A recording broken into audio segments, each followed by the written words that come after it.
Bernard Zapor, who was formerly a special agent with the Division of Alcohol, Tobacco, and Firearms.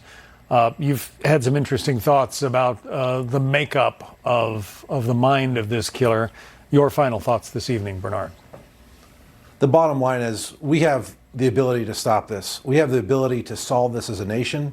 We'll put our efforts in it together collectively and stop this trend, to make a cultural shift, a societal shift away from violence and away from self-adoration that results in this ridiculous, horrible murder.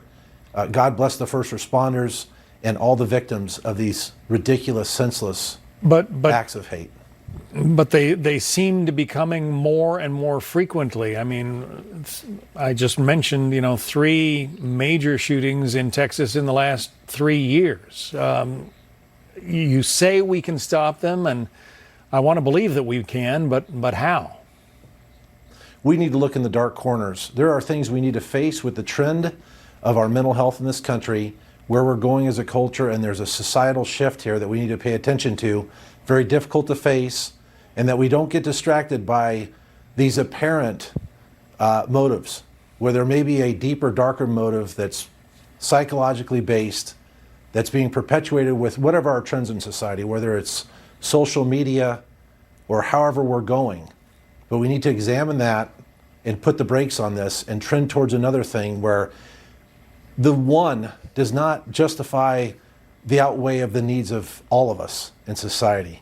That we approach this life with hope and peace, and that we have the outcome that was really God's intent. Steve, where are the parents is something. I mean, this guy is 21 years old. He's an adult, but you have to wonder what the last few years have been like and what the parents have been doing. It was a question that was brought to me earlier about parents, and I've got to tell you that parents need to be parents.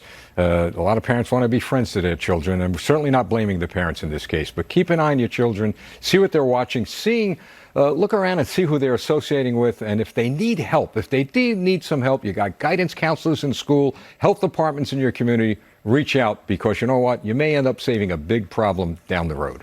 I want to thank each of our panelists who've been with us this evening: Bernard Zapor, Steve Rogers, Ted Williams, as well as Dr. Ernest Patty, who was with us earlier from St. Barnabas Hospital.